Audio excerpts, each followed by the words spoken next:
Picture this. You're standing beside your great-aunt's casket, mascara streaking down your cheeks, when your husband of 18 years leans over and whispers, "I can't do this anymore, Linda. I'm leaving." Then he actually walks out of the funeral home, leaving you there with two confused teenagers and a room full of mourners staring in shock. That was my Tuesday. But what David didn't know was that in exactly 48 hours, I'd be sitting across from him in a lawyer's office, watching his face turn white as Margaret Whitmore's will was read aloud, revealing that I'd just inherited a multi-million-dollar funeral home empire. Before we jump back in, tell us where you're tuning in from, and if this story touches you, make sure you're subscribed, because tomorrow I've saved something extra special for you. My name is Linda Harper, and until 3 days ago, I thought I knew exactly who I was. A devoted wife to David, mother to Tyler and Chloe, former social worker turned suburban homemaker in the quaint town of Millbrook, Connecticut. Our colonial-style house sat on Maple Street, complete with white picket fence and flower boxes that I tended every morning before the kids woke up. David commuted to Hartford daily for his job at Premier Insurance Group, where he'd climbed steadily up the corporate ladder for the past decade. We weren't wealthy, but we were comfortable. David made decent money, enough for family vacations to the Cape each summer, and private music lessons for Chloe's violin. Tyler played varsity soccer, and we never missed a game. Sunday dinners at the country club, PTA meetings, book clubs. I'd built what I thought was a perfect life around supporting my family's dreams and ambitions. The only unusual element in our ordinary existence was my great-aunt Margaret Whitmore. She'd been something of a family legend, the eccentric relative who'd never married, and instead poured her energy into building Whitmore and Associates Funeral, homes from a single location in Millbrook into a respected chain spanning 6 Connecticut towns. Margaret was sharp as a tack even at 87, with steel gray hair always perfectly styled and an uncanny ability to comfort grieving families, while running her business with the precision of a Swiss watch. David had always been uncomfortable around Margaret. He'd make excuses to skip family gatherings where she'd be present, claiming work obligations or sudden headaches. When I'd visit her alone, bringing homemade cookies or just sitting in her Victorian mansion's parlor sharing tea, David would later ask pointed questions about what we'd discussed. Did she mention money? Had she said anything about her business? I'd always brushed off his curiosity as natural interest in family matters. Margaret and I had grown closer over the past 5 years, especially after David's mother passed away. She'd become the grandmother figure my children had lost, teaching Tyler chess and encouraging Chloe's artistic pursuits. She'd even offered to pay for art school when the time came, though David had quickly declined, saying we could handle our own children's education expenses. 3 weeks ago, Margaret had called me with unusual urgency in her voice.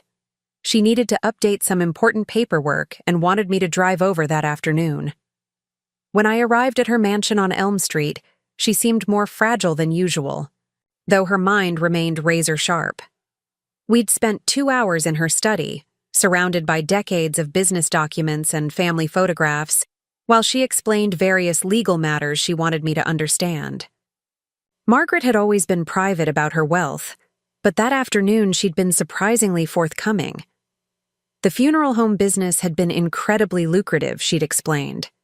People would always need dignified services for their loved ones, and she'd built a reputation for excellence that commanded premium prices. Whitmore and Associates handled nearly 60% of all funerals in central Connecticut, with waiting lists for their services. She'd also mentioned feeling disappointed in some family members who'd only reached out when they needed money. Her nephews on her father's side had borrowed repeatedly over the years, never repaying loans and rarely visiting unless they wanted something. She'd grown tired of being treated like a personal bank rather than family.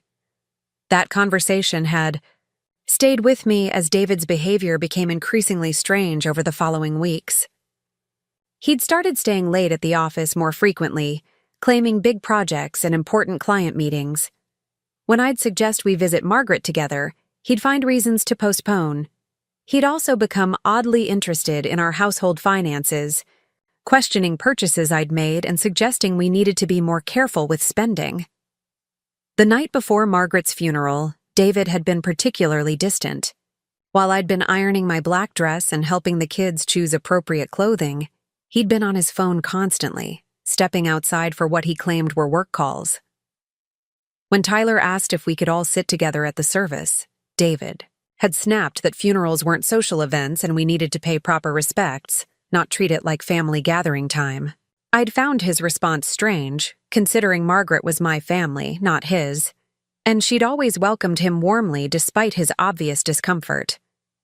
But grief affects people differently, I'd reasoned. Maybe David was dealing with his own complicated feelings about loss and mortality.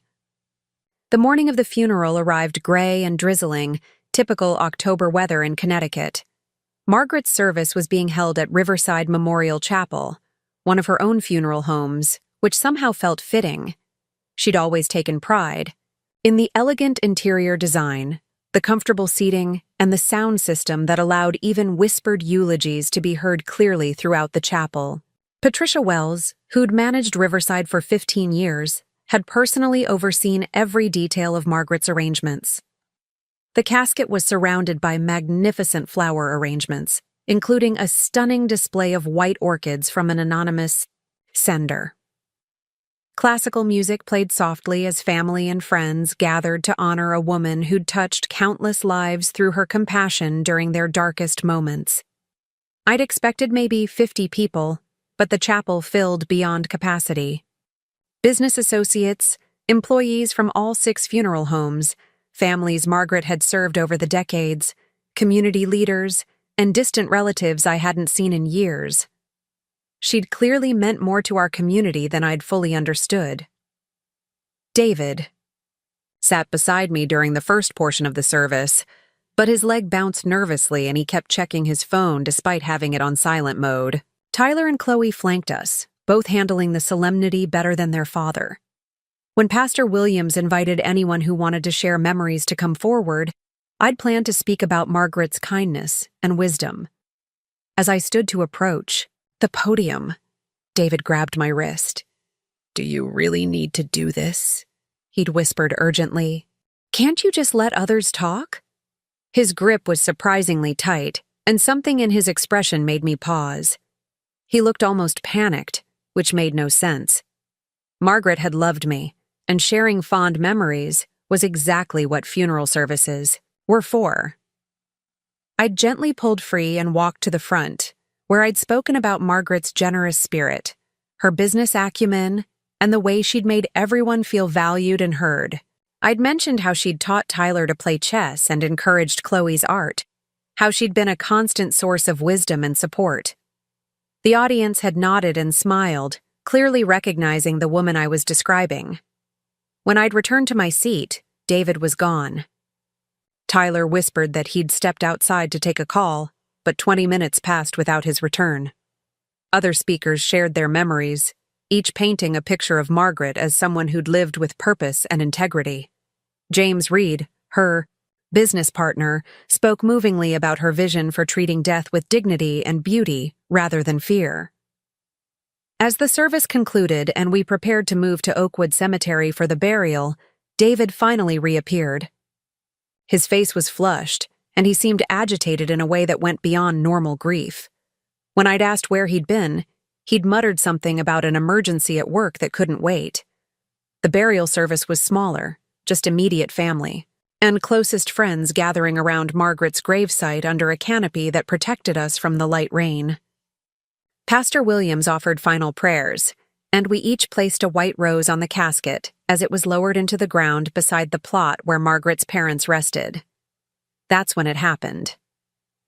As family members began sharing final hugs and making plans to gather at Margaret's house for a reception, David approached me with an expression I'd never seen before. His usual confident demeanor had vanished, replaced by something that looked almost like desperation mixed with resolve. "Linda, I need to tell you something," he'd said, his voice low but audible to Tyler and Chloe standing nearby. "I can't pretend anymore. This whole life, this marriage, it's not working for me. I'd stared at him in confusion, thinking grief was making him say irrational things. David, this isn't the time or place. We're at Margaret's burial. Can we discuss whatever's bothering you when we get home? No, he'd continued, his voice getting louder. I'm done waiting for the right time. There's never going to be a right time. I can't do this anymore, Linda. I'm leaving. The words had hit me like physical blows. Leaving? What do you mean leaving? Around us, conversations had stopped as relatives and friends began to notice our exchange. I mean, I'm done with this marriage, with this life, with pretending to be happy in Millbrook playing house. I've been miserable for years, and I'm finally admitting it. Tyler had stepped closer, his face pale with shock. Dad? What are you talking about? We just buried Great-Aunt Margaret. This is crazy. It's not crazy, David had replied, his voice taking on a cruel edge I'd never heard before. It's honest. Your mother has spent so much time focusing on everyone else's problems, she never noticed that her own husband was drowning. The accusation had been so unexpected, so vicious, that I'd actually staggered backward. Chloe had begun crying, and several family members had moved closer, clearly uncomfortable but unsure whether to intervene. David, please, I'd begged, my voice breaking. Whatever's wrong, we can fix it. We can get counseling, take a vacation. Anything you need. But not here. Not now. Please don't do this in front of the children at Margaret's funeral. His response had shattered what remained of my composure. I'm not discussing this further, Linda. I've made my decision. I'll be staying elsewhere for the foreseeable future. We'll figure out the details later. And then he'd walked away. Actually walked away from his family at a funeral, leaving me standing beside Margaret's grave with 2 devastated teenagers and 20 shocked relatives watching in horror. Patricia Wells had immediately stepped forward, her professional composure intact despite the unprecedented drama. Mrs. Harper, why don't we get you and the children somewhere private to collect yourselves? The reception can wait.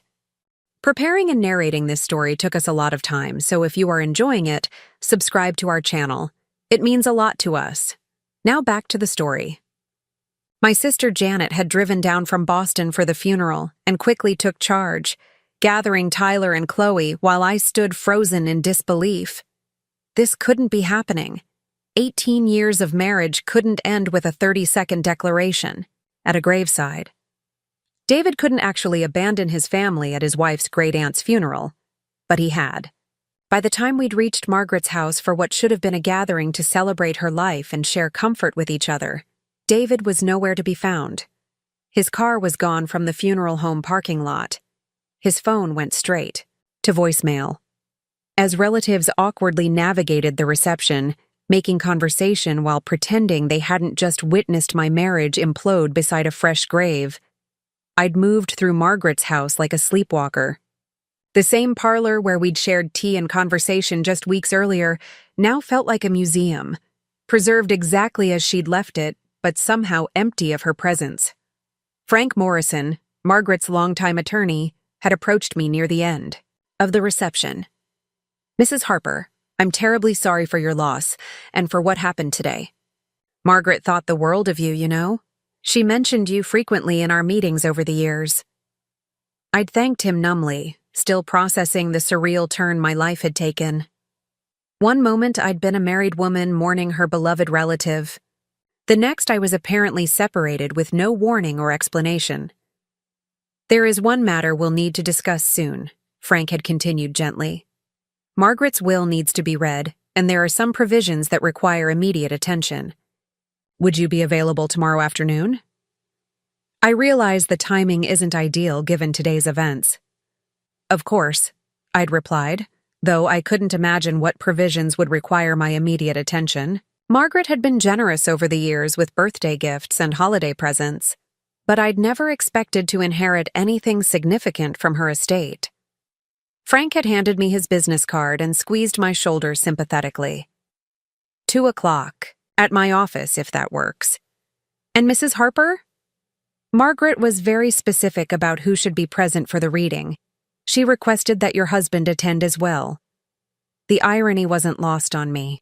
The husband who'd abandoned me at Margaret's funeral was apparently required to attend the reading of her will the following day. As guests gradually departed and Janet helped me clean up, I'd found myself alone in Margaret's study where we'd had our last serious conversation. The room still smelled faintly of her lavender perfume, and her reading glasses sat folded on the massive oak desk where she'd managed her business empire for decades. Looking around at the framed photographs, covering every surface, I'd realized how little I truly knew about Margaret's life. Pictures of her as a young woman, business documents dating back 50 years, awards from professional organizations, thank you letters from families she'd served. She'd built something substantial and lasting, touching countless lives while creating financial security for herself.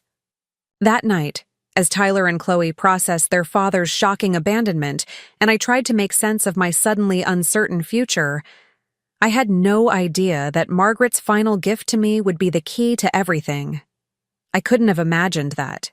David's cruelest betrayal would accidentally position me for the most empowering moment of my life.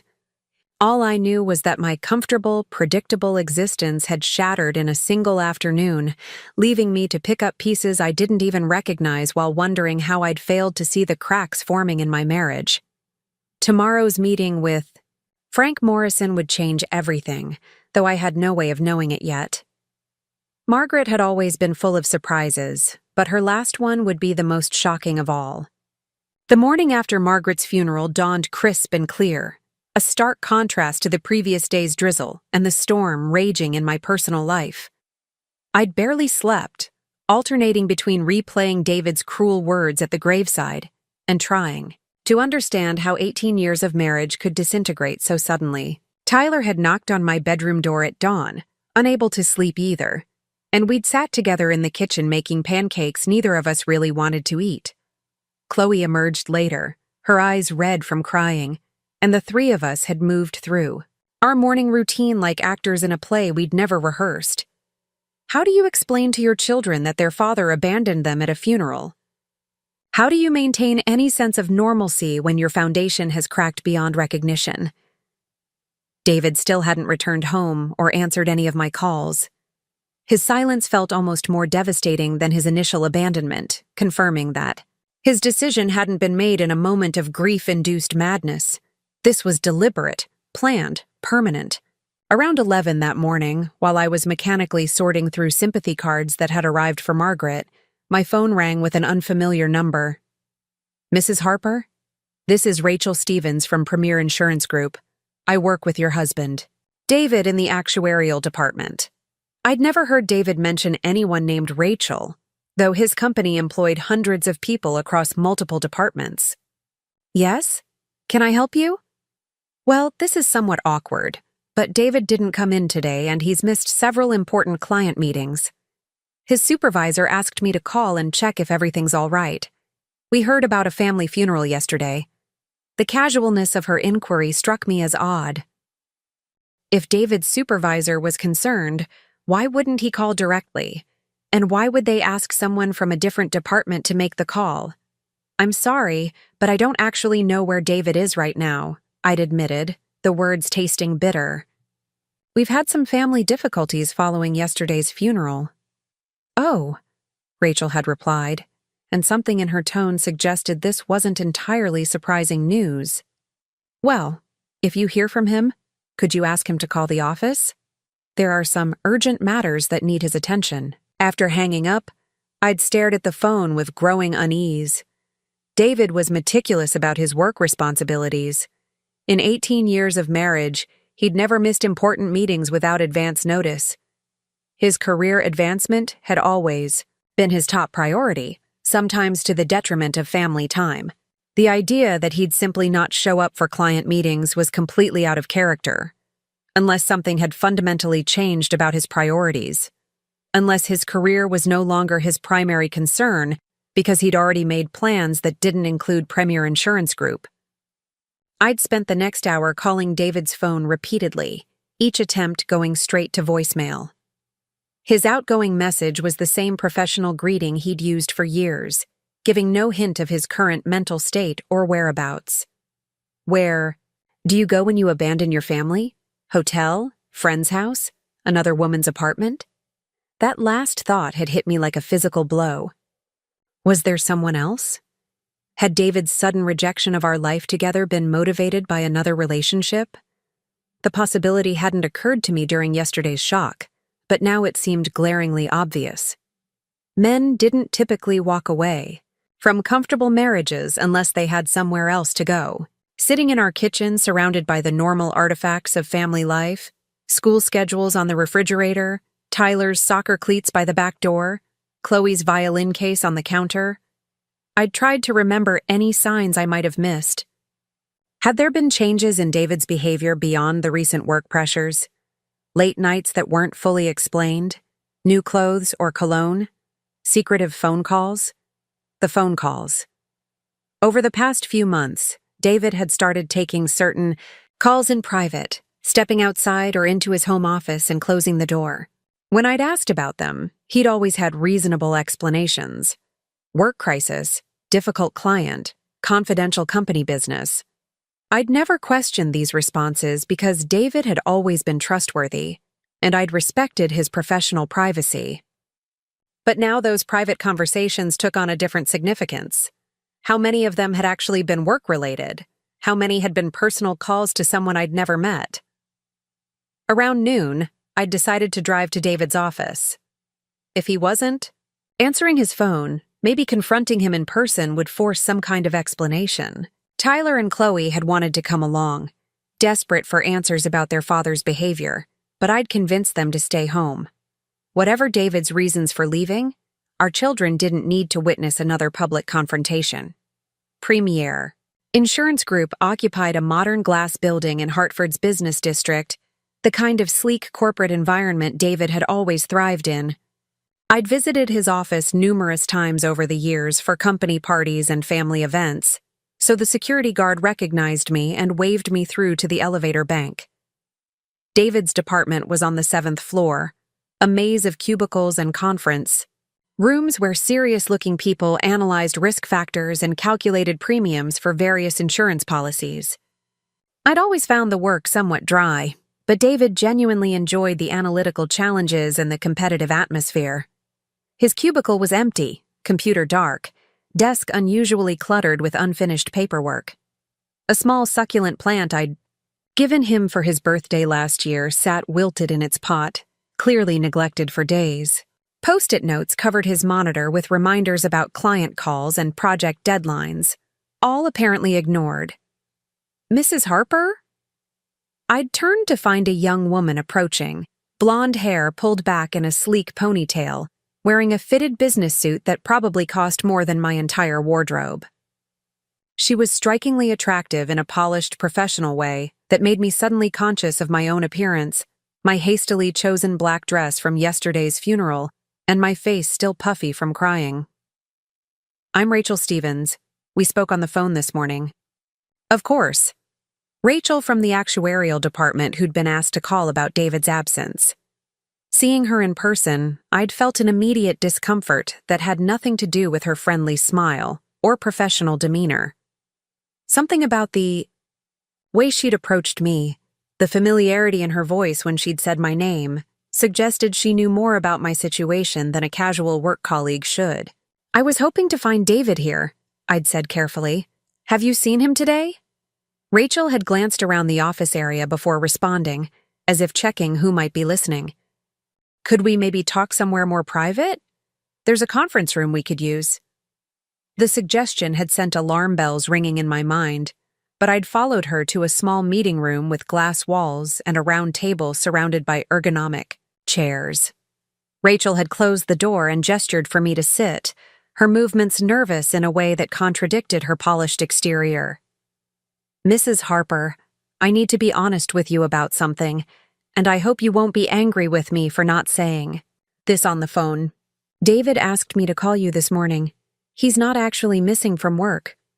The words had hit me like ice water. He asked you to call me? Yes. He wanted to make sure you believed he was still maintaining his normal routine. He didn't want you to worry about his job security on top of everything else you're dealing with. But that made no sense. If David was concerned about my worrying, why had he abandoned me at a funeral in the first place? Why was he avoiding my calls and refusing to come home? I don't understand, I'd said slowly. If David is at work, where is he? Why won't he answer his phone or talk to me directly? Rachel had looked down at her hands, clearly struggling with whatever she needed to say next. Mrs. Harper, David and I have been seeing each other for about 6 months. I'm sorry you're finding out this way, but he asked me to explain the situation, since he felt unable to face you directly. The conference room had seemed to tilt around me. 6 months. David had been having an affair for 6 months, while I'd been completely oblivious, managing our household and raising our children, and believing we were a happy family. He's staying at my apartment, Rachel had continued, her voice gentle but matter of fact. He wanted me to tell you that he's not coming back to the house. He thinks it would be easier for everyone if you handle the separation through lawyers rather than trying to work things out. Easier for everyone. David couldn't even face his own wife to explain why he was destroying our family, so he'd sent his mistress to deliver the news in a corporate conference room. How long have you known he was married? I'd asked, surprised by how steady my voice sounded. From the beginning, Rachel had admitted. He was very honest about his situation. He told me he'd been unhappy for years but had stayed because of the children. When we started getting serious, he decided it was time to be honest about what he wanted. Apparently, what David wanted was a younger, more attractive woman who shared his professional interests and didn't come with the complications of teenagers and suburban responsibilities. And yesterday, at the funeral, that was planned? Rachel had nodded reluctantly. He'd been dreading that event for weeks. He said he couldn't pretend to be a devoted husband in front of your family when he was planning to leave. He thought it would be more honest to tell you the truth right away, instead of waiting. More honest. David had justified abandoning his family at a funeral as a form of honesty, as if cruelty delivered quickly was somehow more virtuous than private conversations at home. I'd sat in that sterile conference room listening to my husband's mistress explain his reasoning, and something had shifted inside me. The devastation and confusion of the past 24 hours had crystallized into something colder and more focused. David had calculated this betrayal carefully, planned it methodically, and executed it with stunning selfishness. He'd used me to maintain his comfortable home life while building a relationship with another woman, then discarded me at the most inappropriate moment possible. Does he know about Margaret's will reading this afternoon? I'd asked suddenly. Rachel had looked, confused. Will reading? Margaret Whitmore, my great-aunt who died. Her lawyer wants both David and me present for the reading of her will this afternoon at 2 o'clock. David hadn't mentioned that, Rachel had said, though something in her expression suggested the name Margaret Whitmore wasn't entirely unfamiliar. To her, well, please tell him he needs to be there. Frank Morrison's office on Main Street in Millbrook. 2 o'clock sharp. I'd stood to leave, my legs surprisingly steady despite the emotional earthquake I'd just experienced. Rachel had seemed surprised by my composure, clearly expecting more drama or pleading. Mrs. Harper, for what it's worth, David does feel terrible about the timing. He knows yesterday was inappropriate. The timing, I'd repeated. Not the betrayal itself, not the lies, not the destruction of our family. Just the timing. Driving home from Hartford, I'd felt oddly detached from my own life. The woman whose husband had just abandoned her at a funeral should be crying or screaming or planning dramatic confrontations. Instead, I'd found myself thinking analytically about David's behavior over the past months, reassessing conversations and incidents through the lens of his deception. The late work meetings that had become more frequent, the new gym membership he'd claimed was for stress relief, the sudden interest in updating his wardrobe, justified as necessary for client meetings. The way he'd started finding fault with small things around the house, criticizing my cooking or suggesting I should exercise more or get my hair styled differently. All of it had been preparation for leaving, making me feel inadequate while building his case for why our marriage wasn't working. He'd been systematically undermining my confidence while building a relationship with Rachel, creating a narrative where I was the boring, demanding wife holding him back from happiness. Back home, Tyler and Chloe had been waiting anxiously for news about their father. I'd told them honestly that David was staying with a colleague and planning to pursue a separation, but I'd spared them the details about his affair. They were dealing with enough trauma without learning that their father had been lying to the entire family for months. The kids had taken the news with the resilience that amazed me about teenagers. They were hurt and angry, but they'd also inherited enough intelligence to recognize that David's behavior said more about his character than about their worth as his children. At 1:30, I'd changed into my most professional outfit, a navy suit I'd worn to job interviews years ago, when I'd briefly considered returning to social work. If Frank Morrison's office was going to be the scene of another awkward encounter with David, I wanted to look composed and confident rather than like a woman whose life had just fallen apart. The law offices of Morrison, Phillips and Associates occupied a renovated Victorian mansion in downtown Millbrook, all dark wood paneling and leather-bound books that conveyed tradition and respectability. Frank Morrison himself was probably in his 70s, with kind eyes behind wire-rimmed glasses and the sort of gentle manner that would serve him well in estate planning work. I'd arrived exactly at 2 o'clock to find David already seated in the conference room, wearing a suit I didn't recognize and looking decidedly uncomfortable. He'd avoided making eye contact when I'd entered, focusing instead on papers Frank was organizing at the head of the polished table. "Mrs. Harper, thank you for coming on such short notice," Frank had said warmly. "I realize these past few days have been difficult for your family." David had shifted in his chair at this reference to family difficulties, clearly wondering how much Frank knew about yesterday's events at the funeral. "Now then," Frank had continued, settling into his chair and putting on reading glasses, Margaret Whitmore was very specific about how she wanted her estate handled. She revised her will several times over the past 5 years, with the final version completed just 3 weeks ago. 3 weeks ago. The same timing as my last conversation with Margaret in her study, when she'd seemed so intent on explaining various legal matters. "Margaret's estate is quite substantial," Frank had continued, opening a thick folder. "Whitmore and Associates Funeral Homes currently operates 6 locations across central Connecticut, with real estate holdings, equipment, and business assets valued at approximately $4.2 million. David had straightened in his chair at this figure, suddenly paying much closer attention. I'd known Margaret was successful, but I'd never imagined the scope of her wealth. In addition to the business assets, Frank had continued, Margaret maintained investment portfolios, property holdings, and cash accounts totaling an additional $1.8 million. Her estate, in total, is worth just over $6 million. The numbers had been staggering, but I'd still been wondering why David's presence was required for the reading.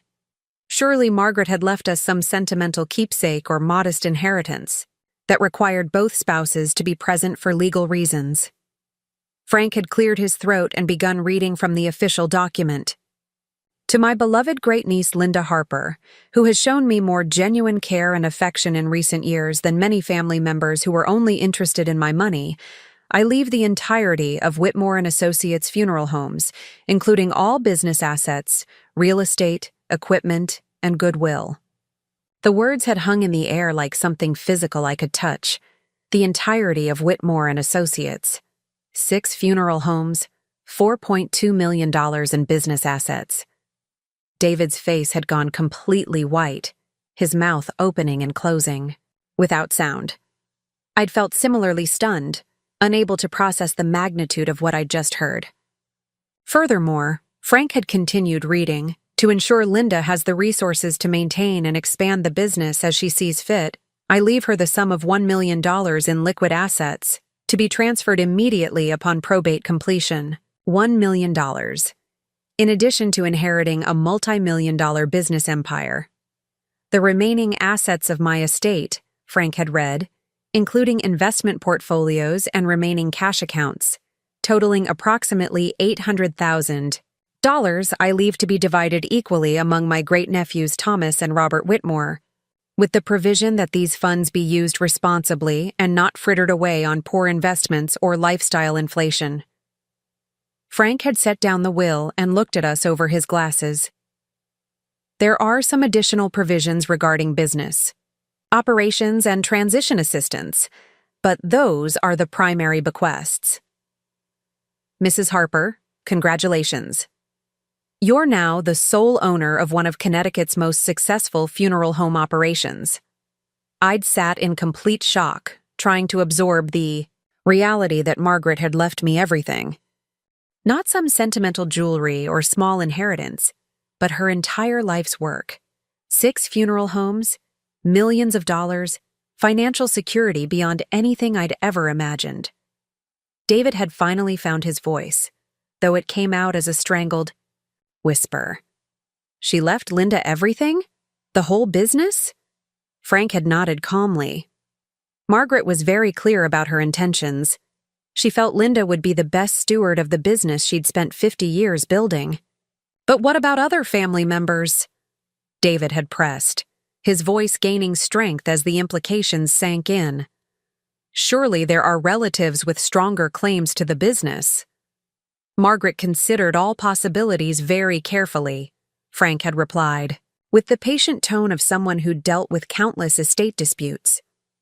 Her will is legally sound and reflects her genuine wishes. She spoke often about Linda's character and judgment during our planning sessions. David had turned to stare at me with an expression I'd never seen before, something between awe and horror. The wife he'd abandoned yesterday at a funeral had just inherited a fortune beyond either of our dreams. How soon can the business transfer be completed? I'd asked, surprised by how calm my voice sounded. Probate will take a few months, Frank had explained, but Margaret made provisions for immediate operational control. You can begin overseeing the business operations right away, with full legal ownership transferring once the estate is settled. David had continued staring at me with that stunned expression, clearly recalculating everything he thought he knew about our situation. The boring suburban wife he'd discarded had just become a multimillionaire business owner. The comfortable life he'd walked away from had just transformed into something extraordinary. As Frank had explained various practical details about business operations and estate management, I'd found myself thinking about Margaret's final conversation with me in her study. She'd been preparing me for this moment, ensuring I understood the scope of her business empire and the responsibilities that would come with inheriting it. She'd also been observing David carefully over the years, noting his discomfort with her wealth and his obvious interest in her finances whenever the topic arose. Margaret had always been an excellent judge of character, and she'd apparently seen something in David that I'd missed. After Frank had finished explaining the immediate next steps and scheduled follow-up meetings to handle the transition details, David and I had walked out to the parking lot in silence. The October afternoon was crisp and bright, ordinary in every way, except for the extraordinary circumstances that had just reshaped my entire future. Linda, David had said finally, his voice careful and uncertain. This changes things. I'd turned to look at him fully for the first time since he'd abandoned me at Margaret's graveside. Does it? Yesterday you said our marriage was over. You said you'd been miserable for years. Has Margaret's generosity somehow resolved those feelings? David had opened his mouth to respond, then closed it again, clearly struggling with how to navigate this unexpected development. Because if you're suddenly interested in reconciliation now that I've inherited millions of dollars, I'd continued, my voice remaining steady, that tells me everything I need to know about why you really left. I'd gotten into my car and driven away, leaving David standing in the parking lot with the wreckage of his carefully laid plans scattered around him like autumn leaves. That evening, sitting in my kitchen while Tyler and Chloe finished their homework upstairs.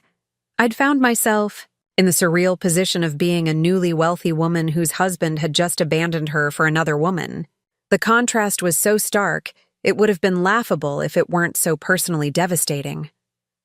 Margaret's inheritance hadn't healed the pain of David's betrayal, but it had fundamentally altered the power dynamic between us. Yesterday, I'd been a dependent spouse facing an uncertain financial future.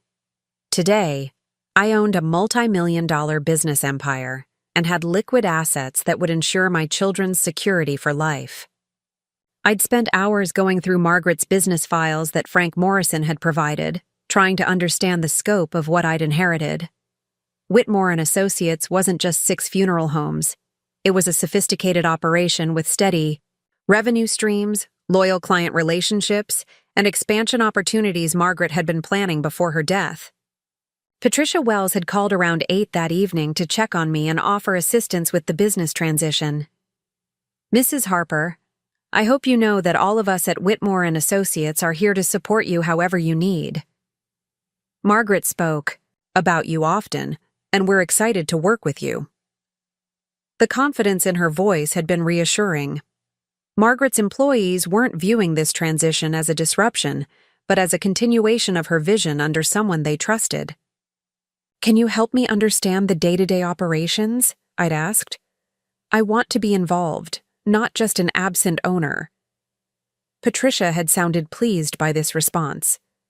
"Absolutely." Margaret always believed the funeral business required personal attention and genuine care.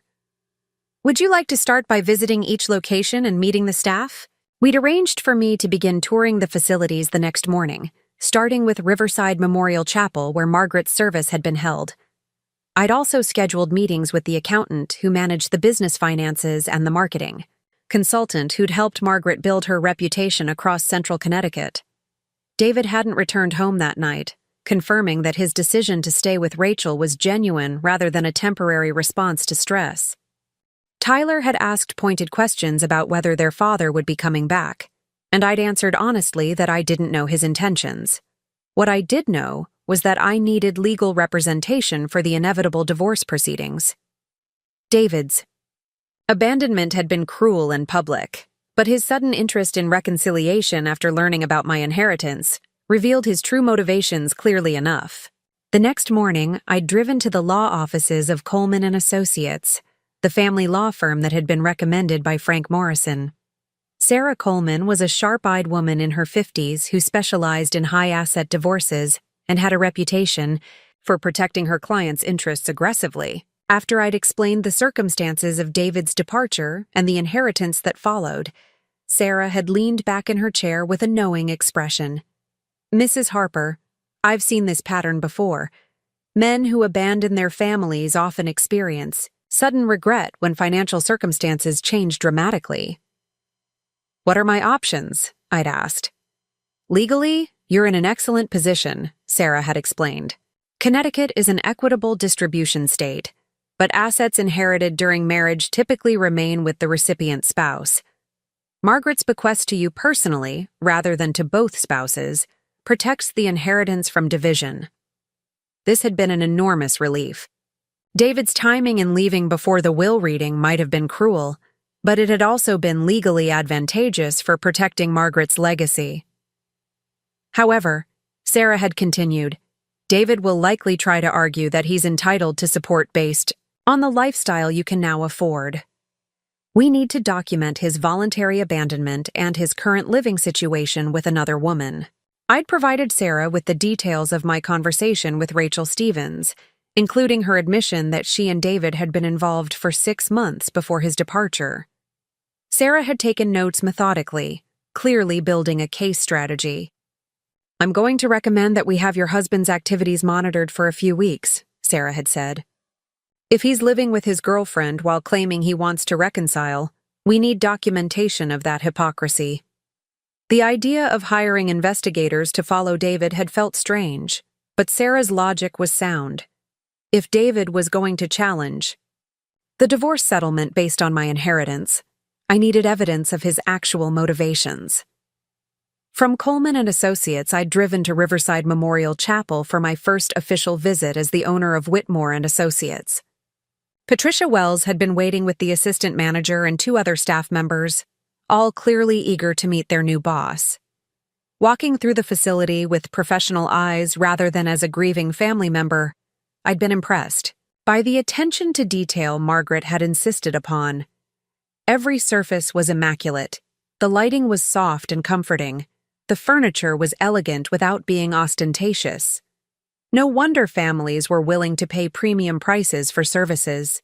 Here, Margaret really understood that grief requires dignity, Patricia had explained as we'd toured the preparation rooms and office areas. She never wanted families to feel like they were being processed through a business transaction.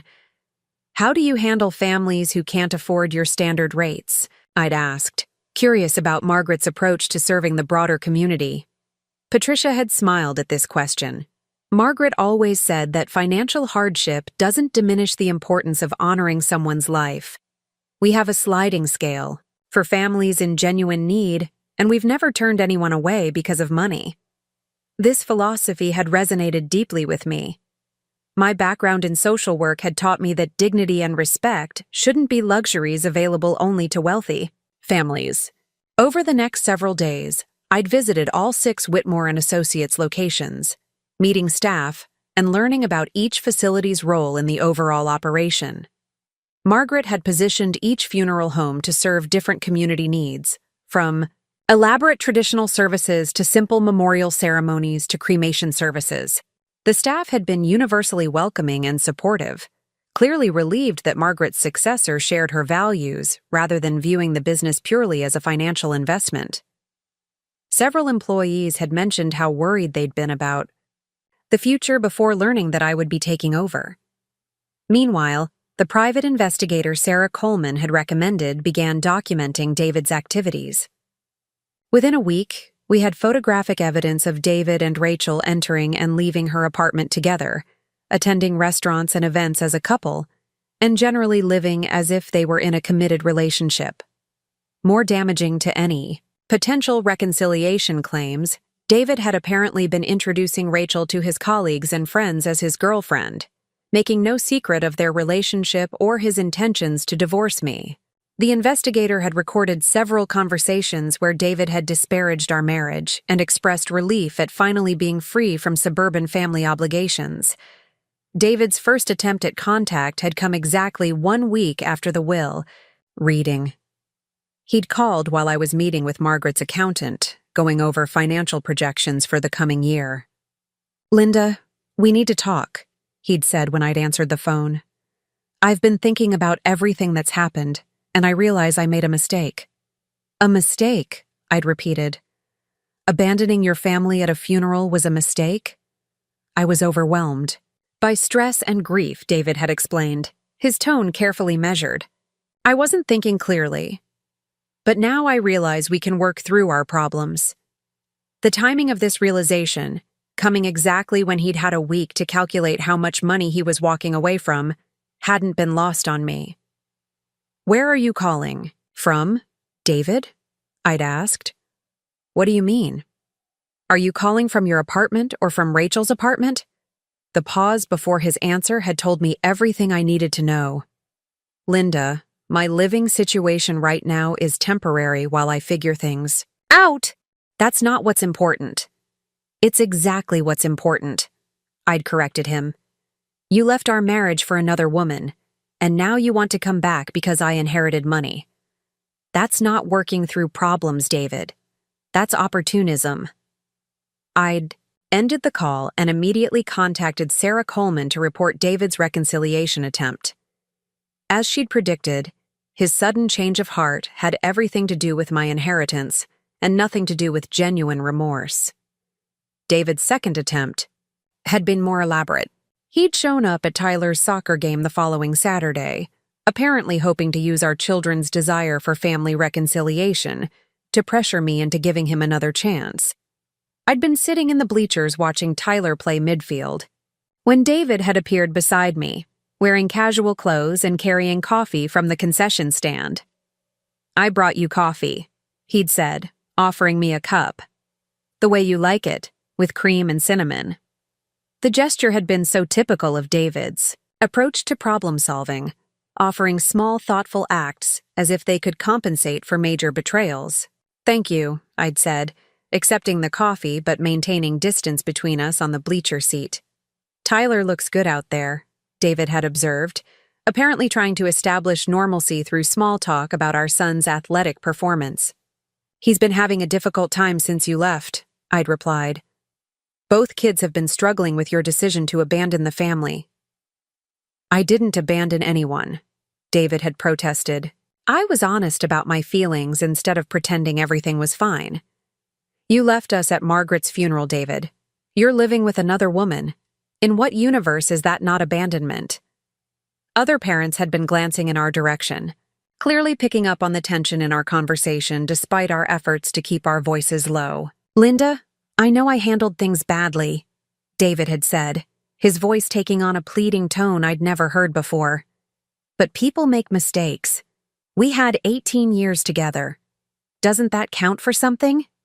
"It counted for something until you threw it away for a younger woman," I'd replied. "Now it's just evidence of how long you were able to lie to me." David had tried several more approaches during the soccer game, alternating between appeals to our shared history and promises about rebuilding our relationship.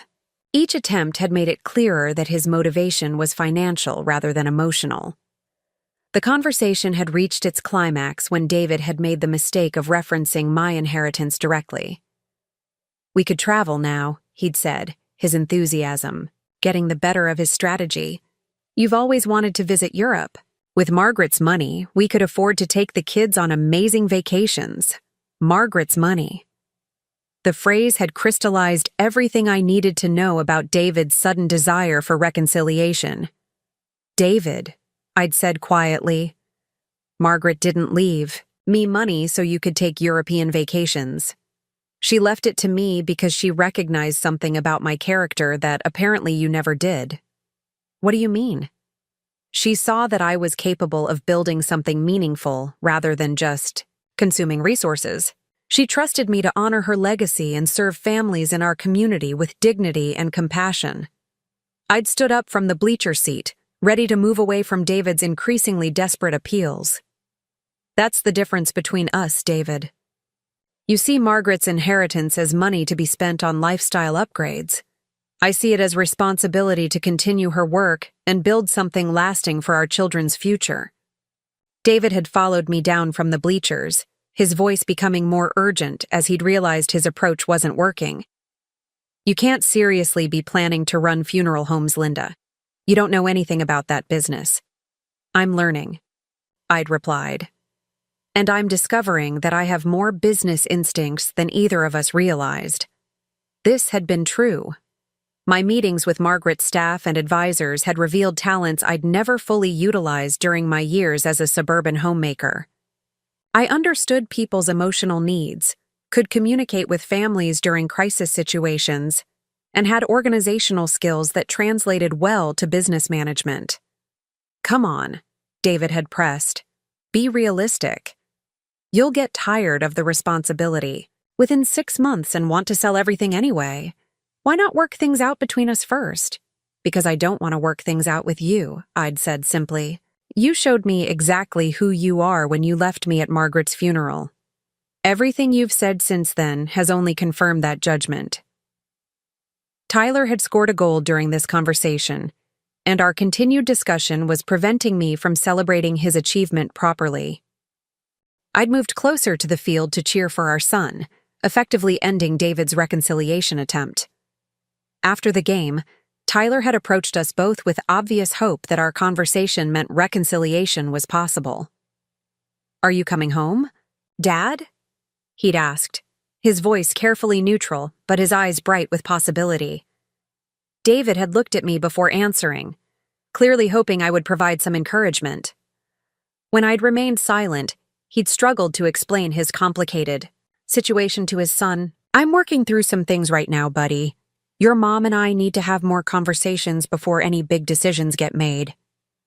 Tyler had picked up on the evasiveness in this response, his expression shifting from hope to disappointment. Why can't you just come home and work through things there? It's complicated, David had replied, the weak response of someone who couldn't admit to his son that he was living with his girlfriend. It's not complicated, I'd interjected gently. Your father is living with someone else right now. He's trying to decide between his current situation and coming back to our family. Tyler had stared at David with an expression that aged him beyond his 16 years. You have a girlfriend? Is that why you left us at the funeral? David's face had flushed red, confirming Tyler's assumption without requiring a verbal response. Dad, that's really messed up, Tyler had said, his voice filled with disappointment rather than anger. Great-Aunt Margaret died, and you used her funeral to dump Mom for some other woman? The blunt summary from his own son had visibly shaken David, but not enough to generate genuine accountability. Tyler, you don't understand all the factors involved in adult relationships, David had said, attempting to maintain parental authority while defending his indefensible behavior. I understand that you hurt Mom really badly at the worst possible time, Tyler had replied, and now you want to come back because she inherited money. That's not complicated, Dad. That's just wrong. With that assessment, Tyler had walked away from both of us, heading toward the parking lot where several teammates were waiting for rides home. David had turned to me with a desperate expression. You turned him against me. I didn't have to turn. Him against you, David. Your own actions accomplished that perfectly well. That evening, I'd received a call from Frank Morrison with an update on the estate settlement process. Mrs. Harper, I thought you should know that your husband contacted my office this afternoon asking about possibilities for contesting Margaret's will. The news hadn't surprised me, but it had confirmed that David's reconciliation attempts were becoming more calculated. What did you tell him? I'd asked. I explained that Margaret's will is legally sound and that contesting it would be both expensive and unsuccessful, Frank had replied. I also mentioned that attempting to interfere with estate proceedings could have legal consequences for him personally. This information had prompted me to schedule an emergency meeting with Sarah Coleman to discuss protective measures for my inheritance. Sarah had been blunt in her assessment. Mrs. Harper, your husband is becoming increasingly desperate as he realizes what he's lost. We need to move quickly to finalize divorce proceedings before he can cause more complications. She'd recommended filing for divorce immediately based on David's abandonment and adultery, seeking a quick settlement that would protect my inheritance while providing appropriate support for our children. The divorce papers had been prepared and served to David at his workplace the following week.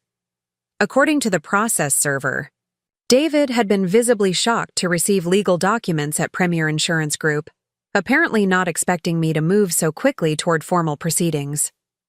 That evening, David had called in a panic, his voice higher and more strained than I'd ever heard it. Linda, what the hell are these divorce papers? You can't be serious about this. I'm completely serious, I'd replied calmly. You abandoned our marriage, David. I'm simply making it official. But we haven't even tried counseling? You're not giving us a chance to work things out?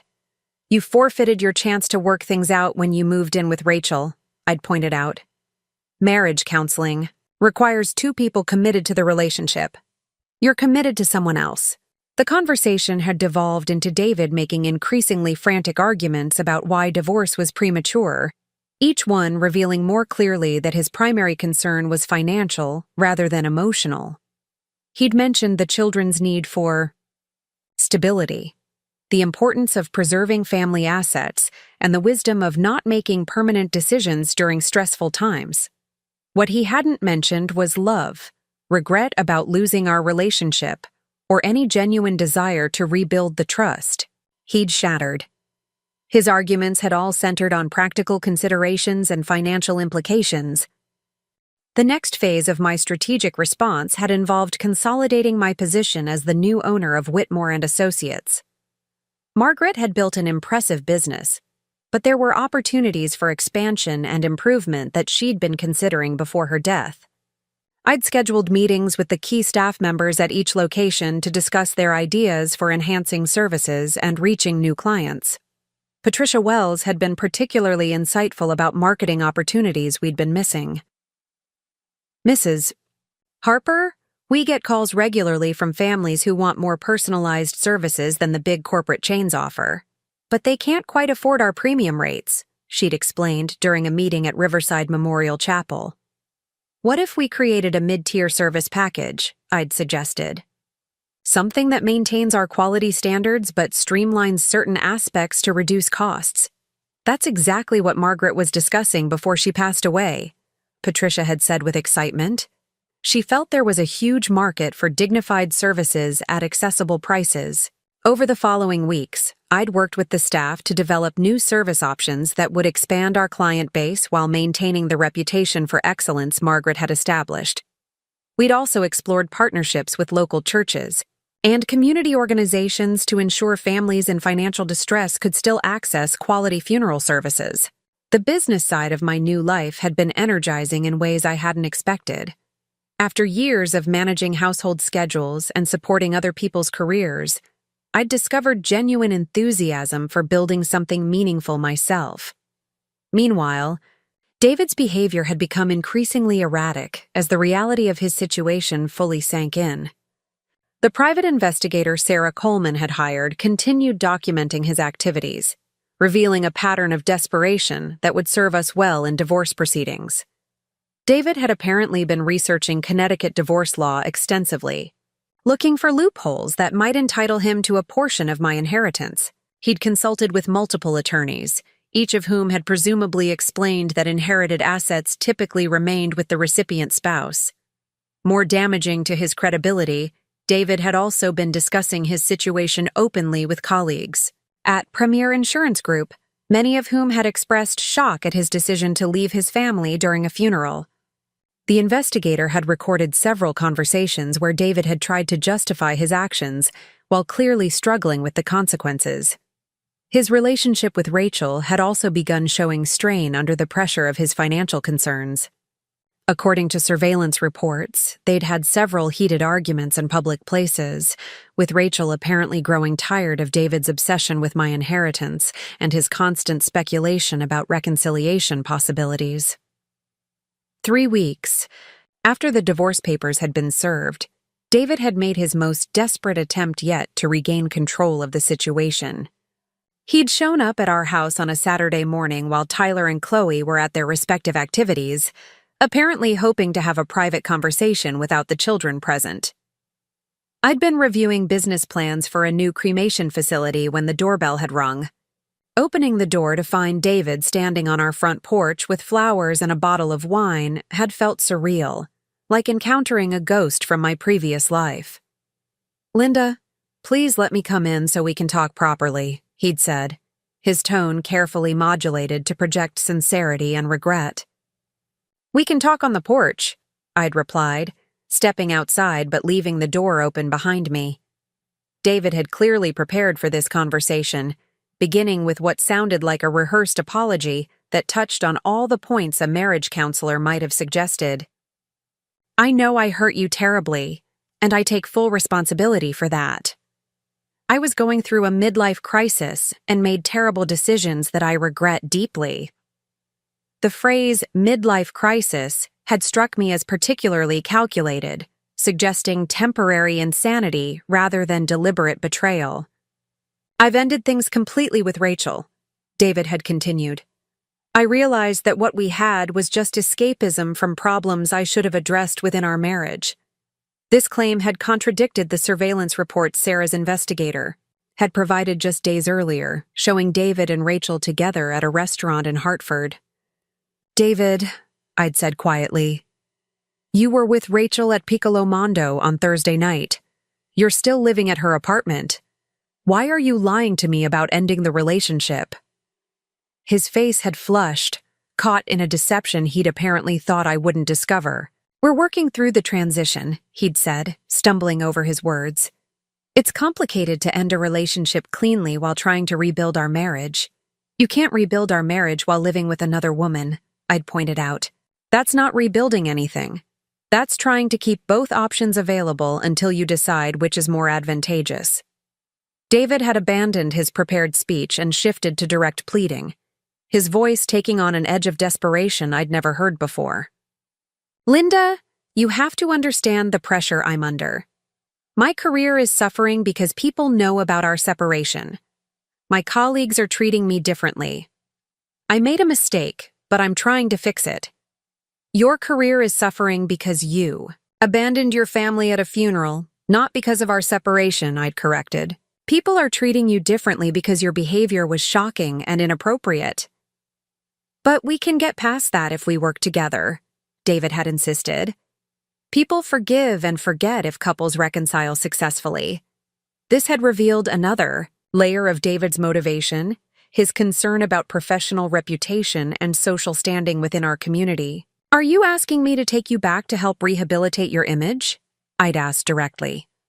I'm asking you to take me back because we love each other and we built a life together, David had replied, though his eyes had avoided mine when he'd said it. We built a life together, I'd agreed. And then you destroyed it for a woman you've known for 6 months. Love doesn't survive that kind of betrayal, David. David had tried several more approaches during our porch conversation, alternating between romantic appeals and practical arguments about why reconciliation made sense. He'd mentioned our shared history, the children's welfare, financial advantages of staying married, and the potential for rebuilding trust through counseling. Each argument had revealed more clearly that David viewed our marriage as a strategic arrangement rather than an emotional bond. He'd spoken about cost-benefit analyses and long-term planning as if our relationship was a business merger rather than a romantic partnership. The conversation had reached its turning point when David had finally addressed my inheritance directly. Linda, you've inherited an incredible opportunity, but running funeral homes is a huge responsibility. You'll need support from someone who understands business and finance. I have excellent support from Margaret's existing staff and advisors, I'd replied. They've been running this business successfully for decades. But you'll need a partner you can trust completely, David had pressed. Someone who has your best interests at heart and understands your long-term goals. Like someone who abandoned me at a funeral and moved in with his secretary? I'd asked. That kind of trustworthy partner? David's face had hardened at this response, his carefully constructed appeal giving way to frustration and anger. You're being unreasonable, Linda. People make mistakes. Successful couples work through problems instead of running straight to divorce lawyers. Successful couples don't abandon each other during family funerals, I'd countered. And they certainly don't move in with other people while claiming they want to reconcile. Fine, David had snapped, his diplomatic mask finally slipping completely. But don't think you can just take everything and leave me with nothing. I have rights as your husband, and I contributed to building our life together. You have rights to assets we built together during our marriage, I'd agreed. But you don't have rights to inheritance I received personally, especially inheritance you tried to prevent me from accepting. What do you mean tried to prevent? David had asked, though something in his expression suggested he knew exactly what I meant. Margaret wanted to discuss her estate plans with me several times over the past year, I'd explained. You always found excuses to avoid those conversations or suggested I was imposing on her time. I was trying to protect you from getting too involved in family drama, David had protested weakly. You were trying to minimize my relationship with someone who might leave me money, I'd corrected. You didn't want me developing closer ties with Margaret because you were already planning to leave and didn't want me to have independent resources. This accusation had clearly hit close to home, as David's defensive reaction had been immediate and overblown. That's completely unfair, Linda. I always supported your relationship with Margaret. You supported it when it involved occasional visits and holiday gifts, I'd said. You became uncomfortable when it looked like she might treat me as family rather than just a distant relative. The truth was that David's discomfort with Margaret had intensified over the past year as she'd become more generous with gifts and more interested in including me in family financial discussions. He'd discouraged me from accepting expensive presents and suggested that Margaret's generosity was creating inappropriate obligations. Looking back, I could see that David had been trying to limit my relationship with Margaret while building his relationship with Rachel, positioning himself to leave our marriage without me having significant independent resources. His timing in abandoning me the day before Margaret's will reading had been intended to ensure that any inheritance would be received during our separation, potentially making it subject to division as marital property. "David," I'd said finally, "our marriage ended when you walked away from Margaret's grave. Everything that's happened since then has just been paperwork and logistics." "You're making a mistake, Linda," David had said, his voice taking on a threatening tone. "You think you can handle running a business and raising 2 teenagers alone, but you'll realize soon enough that you need help." "I'll handle it just fine," I'd replied with confidence I genuinely felt. Margaret built this business from nothing, and she believed I could continue her work successfully. David had left that day with his flowers and wine, clearly frustrated that his reconciliation attempt had failed so completely. But his parting words had contained an implicit threat that suggested he wasn't finished trying to claim a portion of my inheritance. The next week had brought news that confirmed my suspicions about David's intentions. Sarah Coleman had called with an update about David's legal consultations. "Mrs. Harper, we've learned that your husband has retained counsel with a firm that specializes in high-asset divorce cases. They're apparently planning to argue that your inheritance should be considered marital property because you received it while still legally married." This strategy had been predictable, though legally weak according to Sarah's analysis. "The good news is that Connecticut law is very clear about inherited assets," Sarah had explained. "The bad news is that David's attorneys will likely try to drag out proceedings and make the divorce as expensive as possible for you."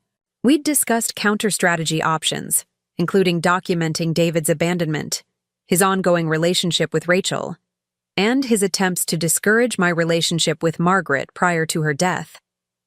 "I want to move quickly to finalize everything," I'd told Sarah. "David's trying to use delay tactics to pressure me into a settlement that includes inheritance assets." Sarah had agreed to pursue an expedited divorce timeline, citing David's abandonment and adultery as grounds for accelerated proceedings. Meanwhile, my work with Whitmore and Associates had been progressing remarkably well.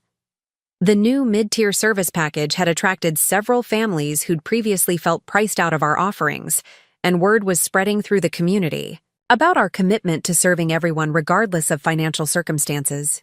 I'd also been invited to join the Connecticut Funeral Directors Association, where Margaret had been a respected member for decades. Attending my first meeting as a business owner rather than as someone's wife had felt empowering in ways I was still processing. James Reed, Margaret's longtime business partner, had been particularly supportive during the transition. "Margaret always said you had excellent instincts about people," he'd told me after a planning meeting. "She was right to trust you with continuing her work." The business aspects of my new life had been challenging but rewarding, engaging skills I'd developed during my social work career while teaching me about financial management and strategic planning.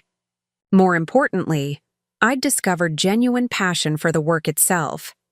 Helping families navigate grief while honoring their loved ones' lives felt meaningful in ways that managing household schedules never had. David's next major move had come, exactly 1 month after our porch conversation. His attorney had filed a motion requesting temporary spousal support based on my inheritance, arguing that David needed financial assistance while the divorce was pending.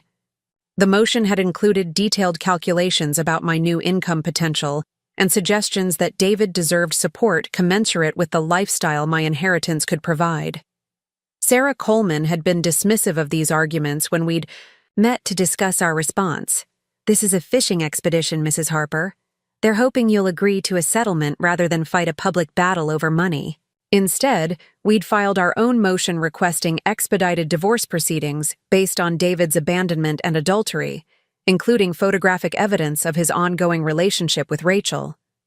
The court filings had made David's situation very public, with details about his affair and abandonment becoming part of the official record. His professional reputation, already damaged by his behavior at Margaret's funeral, had suffered further harm from the legal documentation of his misconduct.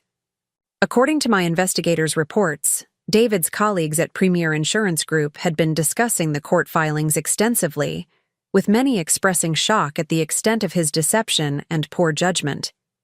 His relationship with Rachel had also deteriorated significantly under the pressure of public scrutiny and legal expenses. The investigator had documented several arguments between them, with Rachel apparently questioning whether David was worth the drama and social complications his situation had created. 2 weeks after the court filings, David had made his final desperate attempt to salvage the situation. He'd called requesting an urgent meeting, claiming he had important information I needed to hear.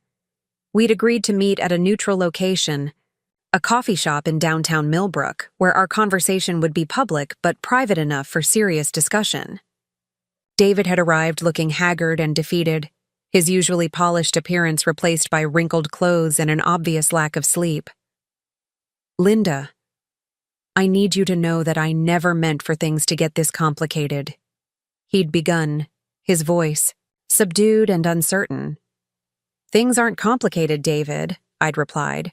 "You left our marriage for another woman, and now you're facing the consequences of that decision." "But the money changes everything," he'd said urgently. "We could have an amazing life together now. We could travel, send the kids to any colleges they want, maybe buy a vacation house." "The money doesn't change what you did to our family," I'd pointed out. "And it doesn't change the fact that you're still involved with Rachel." David had looked genuinely surprised by this response. "I told you I ended things with her." "You told me that, but it wasn't true," I'd corrected. "You're still living together, still appearing in public as a couple, still making plans for a future. That doesn't include me." David had tried to explain the complexities of his living situation, but his explanations had only made it clearer that he was trying to maintain both relationships until he could determine which was more advantageous. The conversation had continued for an hour, with David making increasingly desperate appeals about why reconciliation made sense financially and practically. What he'd never mentioned was missing me personally, regretting the loss of our emotional connection or feeling genuine remorse about the pain he'd caused our children. His arguments had all focused on external factors, financial opportunities, social advantages, and practical considerations about managing business and family responsibilities. By the end of our meeting, I'd felt profound sadness about the end of our marriage, but also complete certainty that reconciliation was impossible. David had revealed himself to be someone who viewed relationships as strategic arrangements rather than emotional bonds. His sudden interest in our marriage had everything to do with my inheritance, and nothing to do with love or commitment. "Goodbye, David," I'd said, as we'd prepared to leave the coffee shop. "I hope you find whatever it is you're actually looking for." His response had been telling. "What I'm looking for is what we had before everything got complicated. What we had before was built on lies and deception," I'd replied. "I just didn't realize it at the time." Walking away from that final conversation, I'd felt not heartbreak, but liberation. The man I'd thought I'd married had never actually existed. The person David had revealed himself to be over the past months wasn't someone I'd ever want to rebuild a life with, regardless of financial considerations. The divorce proceedings moved forward quickly after that meeting, with David's attorneys eventually agreeing to a settlement that protected my inheritance while providing appropriate child support. David had finally accepted that his strategic miscalculation was permanent, that abandoning me before Margaret's will reading had cost him access to wealth beyond his imagining. The final confrontation came on a Tuesday morning in late November, exactly 2 months after Margaret's funeral. I was reviewing expansion plans for a new location in Waterbury when my assistant informed me that David was in the lobby of Riverside Memorial Chapel, demanding to speak with me immediately. His timing couldn't have been worse from his perspective. I'd been meeting with a delegation from the Connecticut Better Business Bureau, who were considering Whitmore and Associates for their annual Excellence in Service Award. The BBB representatives had been impressed by our community outreach programs and our innovative approach to making quality funeral services accessible to families of all economic backgrounds. When I'd walked into the lobby to find David pacing near the reception area, his appearance had been shocking. The polished insurance executive I'd been married to for 18 years had been replaced by someone who looked like he hadn't slept properly in weeks. His suit was expensive but poorly fitted, as if he'd lost weight rapidly. His hair needed cutting, and his eyes held a desperate quality that made our receptionist visibly uncomfortable. "Linda, I need 5 minutes of your time," he'd said loudly, enough that the BBB representatives could hear him from the consultation room where they'd been waiting. "David, this isn't an appropriate time or place," I'd replied calmly. "I'm in the middle of an important business meeting. More important than—" "Your husband?" he'd demanded, his voice rising in a way that would have been embarrassing under any circumstances, but was particularly inappropriate in a funeral home setting. "My ex-husband," I'd corrected him. "And yes, my business obligations are more important than whatever crisis has brought you here today." The distinction between husband and ex-husband had clearly stung, as David's face had flushed with anger and humiliation. "We're still legally married, Linda. The divorce isn't final yet, only because your attorneys keep filing delaying motions," I'd pointed out. "The settlement has been agreed upon. We're just waiting for the paperwork to be processed." Patricia Wells had appeared from her office, clearly having heard David's raised voice and recognizing that the situation required professional intervention. "Mr. Harper, I'm going to have to ask you to lower your voice or conduct your conversation outside," she'd said with the firm but gentle tone she used with grieving families who became emotionally overwhelmed. "This is between me and my wife," David had snapped, apparently forgetting that he was standing in a place of business where professional decorum was essential. "This is a funeral home, not a marriage counseling office," Patricia had replied evenly. "We have families here who deserve respect and privacy during their difficult times." David had looked around the lobby as if suddenly remembering where he was, but instead of being embarrassed by his inappropriate behavior, he'd seemed to become more agitated. "Of course it's a funeral home," he'd said with bitter sarcasm. "Everything revolves around these damn funeral homes now. My wife inherited money, and suddenly she thinks she's too good for her family." The accusation had been so unfair and so publicly humiliating that I'd felt my own composure beginning to crack for the first time since this entire ordeal had begun. "David, you abandoned your family at a funeral," I'd said with quiet intensity. "You moved in with your girlfriend before Margaret was even buried. You don't get to stand in my place of business and accuse me of abandoning anyone." "I made a mistake," he'd shouted, no longer caring about maintaining appropriate volume in a professional setting. "People make mistakes, Linda, but you're acting like I committed some unforgivable crime. You abandoned your children at their great-aunt's funeral," I'd replied, my voice getting louder despite my efforts to remain professional. "You left them confused and heartbroken while you ran off to play house with a woman barely older than our daughter would be in a few years." The BBB representatives had emerged from the consultation room, clearly uncomfortable with witnessing what was obviously a very personal and heated argument. "Mrs. Harper, perhaps we should reschedule our meeting," the lead representative had suggested diplomatically. "I'm so sorry for this disruption," I'd said, mortified that David's behavior was interfering with important business relationships I'd been working months to develop. "Don't apologize for me," David had interjected angrily. "I'm not some stranger causing problems. I'm her husband, and I have every right to be here." "You have no rights here," I'd said firmly. "This is my business, my property, and my workplace. You're disrupting operations and disturbing clients during one of the most difficult times in their lives."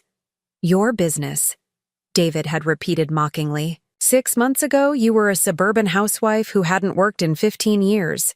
Now you think you're some kind of business mogul because an old lady left you money." The dismissive way he'd referred to Margaret as an old lady had triggered something fierce in my response. That old lady built something meaningful that serves our community, I'd said, my voice cold with fury. She worked for 50 years to create dignity and comfort for families during their worst moments. She trusted me to continue that work because she recognized qualities in me that you never bothered to see. She left you money because she felt sorry for you, David had shot back cruelly. She knew I was planning to leave and wanted to make sure you'd be taken care of. The claim had been so outrageous and so clearly false that I'd actually laughed. Margaret died without knowing you were planning anything, David. Her will was finalized 3 weeks before she passed away, when you were still pretending to be a devoted husband. David's face had gone pale as he'd realized the implication of what I'd just said. How do you know when her will was finalized? He'd asked, his voice suddenly uncertain. Because I pay attention to details, I'd replied. Margaret had been planning to leave me her business for months, possibly years. It had nothing to do with your abandonment, and everything to do with her assessment of my character versus yours. The lobby had fallen completely silent except for the soft classical music that played continuously in Whitmore and Associates facilities. The BBB representatives had been standing awkwardly near the entrance, clearly wanting to leave but unsure of the appropriate etiquette for extracting themselves from such an uncomfortable situation.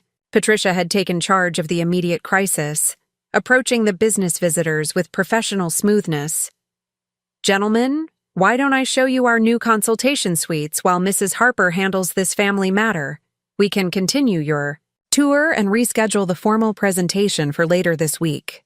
Her diplomatic intervention had allowed the BBB delegation to leave with their dignity intact, though I'd known the incident would require significant relationship repair work later.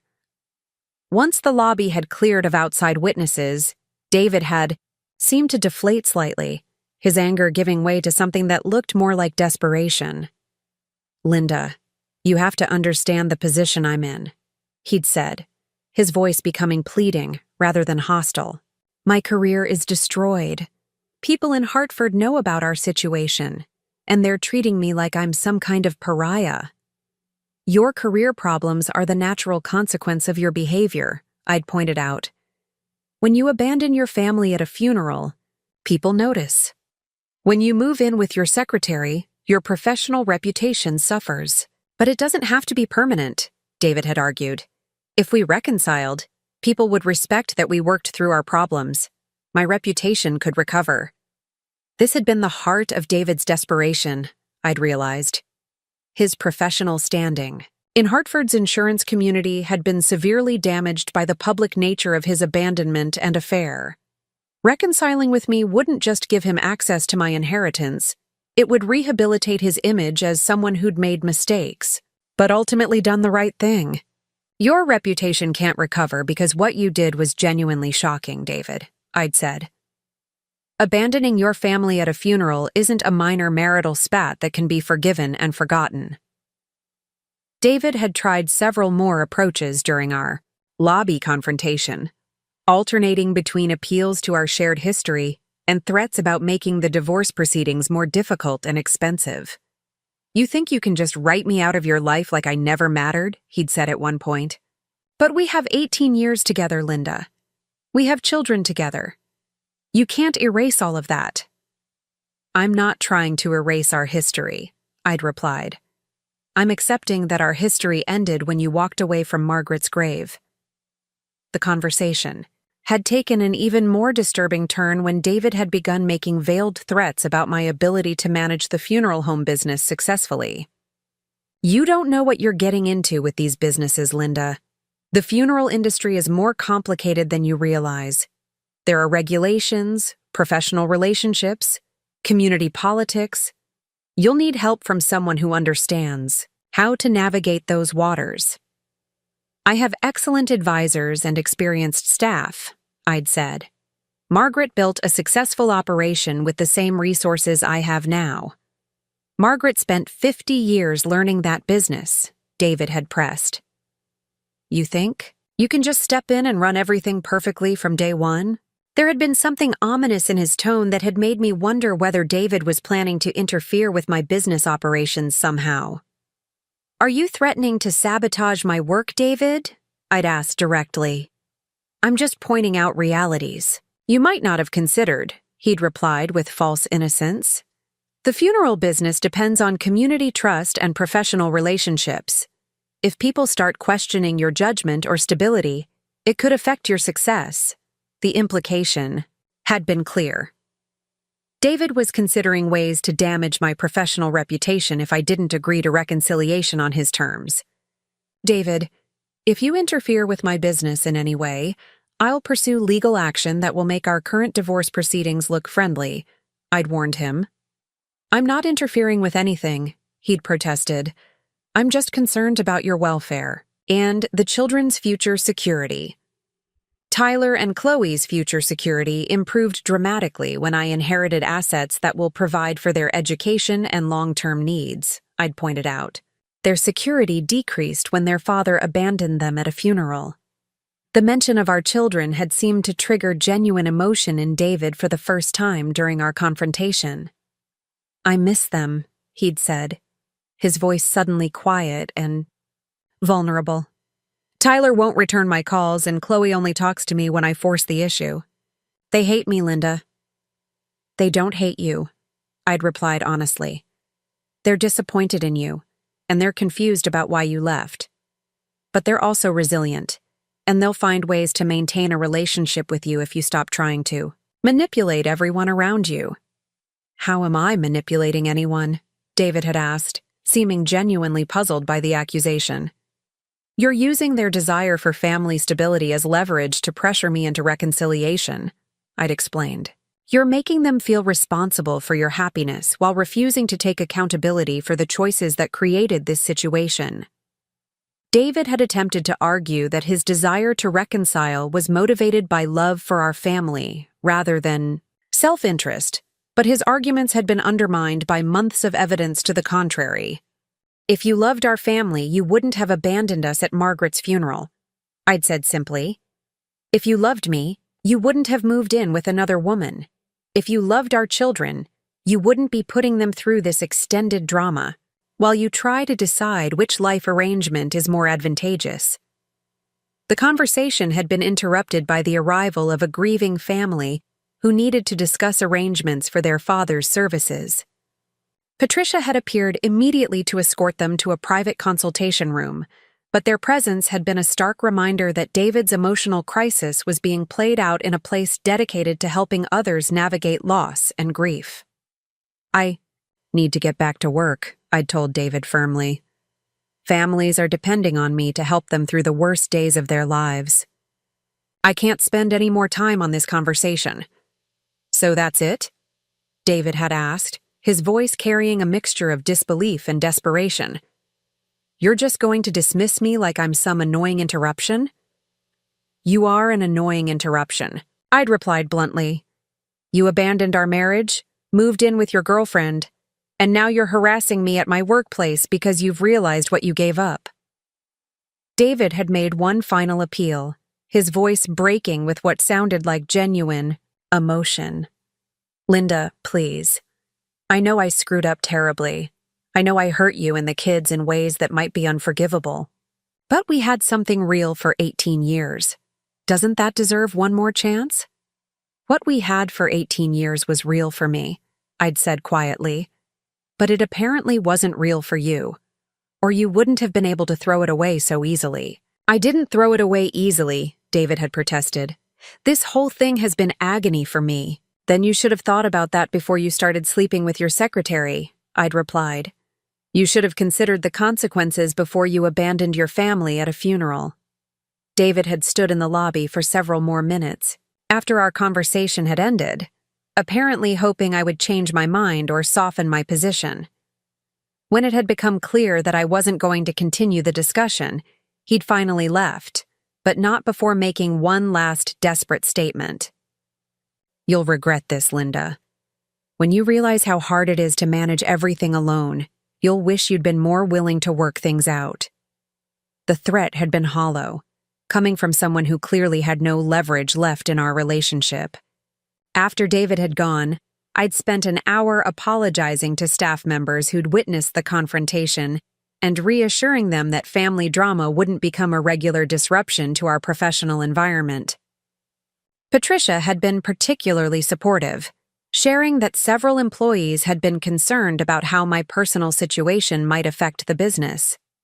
"Mrs. Harper, I want you to know that everyone here has complete confidence in your leadership," she'd said. "What happened with your husband was shocking, but the way you've handled everything since then has been remarkable." The BBB representatives had been gracious about rescheduling our meeting, though I'd known David's outburst had damaged the impression I'd been trying to create about Whitmore & Associates' professional culture. That evening, I'd called Sarah Coleman to report David's threats about interfering with my business operations. "Mrs. Harper, document everything," she'd advised. "If David attempts to sabotage your professional relationships or spread false information about your competence, we'll pursue harassment charges that could result in significant financial penalties." Sarah had also informed me that David's attorneys had filed another delaying motion in our divorce proceedings, apparently hoping to stretch out the legal process until I became frustrated enough to agree to a more generous settlement. "They're probably advising him that time is on his side," she'd explained. "They think you'll eventually get tired of the conflict and offer him a portion of your inheritance just to end the marriage."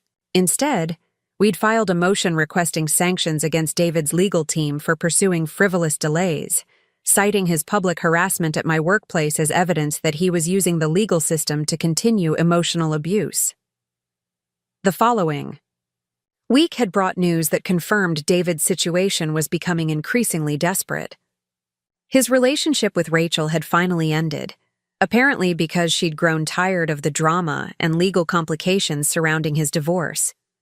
According to my investigator's final report, Rachel had been overheard telling colleagues that dating a married man going through a contentious divorce had become more trouble than it was worth, especially when the man was clearly still obsessed with his estranged wife's money. David had also been asked to take a leave of absence from Premier Insurance Group, while their Human Resources Department investigated complaints about his behavior and its impact on the company's professional reputation. The combination of losing both his girlfriend and his job had apparently triggered the desperate confrontation at my workplace, as David had realized that all of his strategic miscalculations were leading to complete personal and professional ruin. 2 weeks later, David had finally instructed his attorneys to accept the divorce settlement we'd proposed months earlier. The agreement protected my inheritance completely while providing appropriate child support and limited spousal support for a brief transition period. The final divorce hearing had been scheduled for December 15th, just over 3 months after Margaret's funeral and David's abandonment of our family. On the morning of the hearing, I'd arrived at the courthouse in Hartford feeling not sadness about the end of my marriage, but relief that the legal complications were finally being resolved.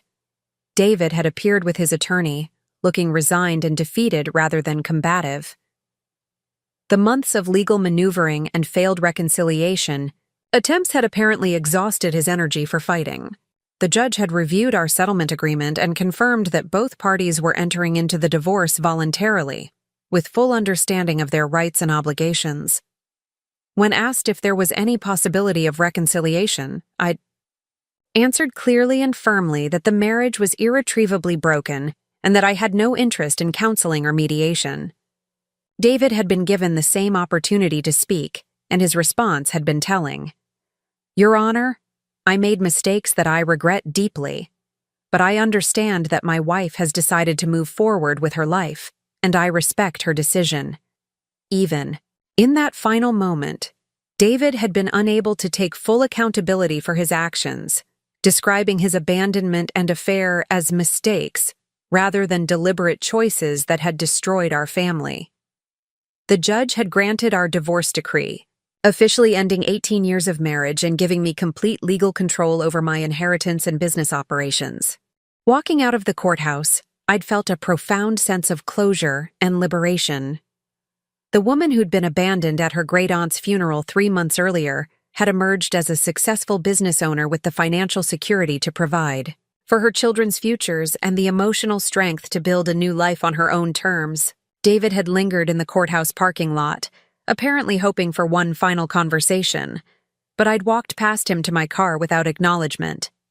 The man who'd once shared my life had become a stranger through his own choices, and I had no interest in prolonging our connection any further than necessary for co-parenting our children.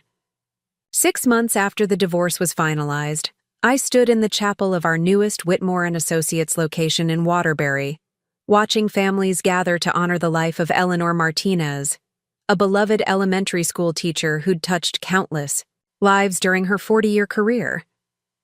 The service was exactly the kind Margaret would have been proud of, dignified and personal, focused entirely on celebrating Eleanor's legacy rather than the business transaction that made it possible. The Waterbury expansion had been my first major decision as the sole owner of the funeral home chain, and it had proven even more successful than our projections had predicted. The community had welcomed us enthusiastically, particularly after word spread about our sliding scale pricing and commitment to serving families regardless of their financial circumstances. Tyler had driven down from his first semester at University of Connecticut to attend Eleanor's service, not because he'd known her personally, but because he'd wanted to see the business that had transformed our family's life. At 17, he'd developed a mature understanding of how Margaret's inheritance had provided stability and opportunity during what could have been a devastating period. "Mom, this place is beautiful," he'd whispered as we'd taken our seats in the back of the chapel. "Mrs. Martinez's family looks so peaceful." "That's the goal," I'd whispered back.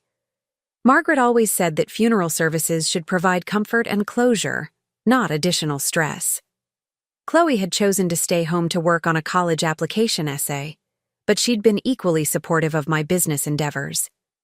At 15, she'd surprised me with her entrepreneurial instincts, suggesting marketing strategies and community outreach ideas that had proven remarkably effective. Both of my children had adjusted to our new life with resilience that continued to amaze me.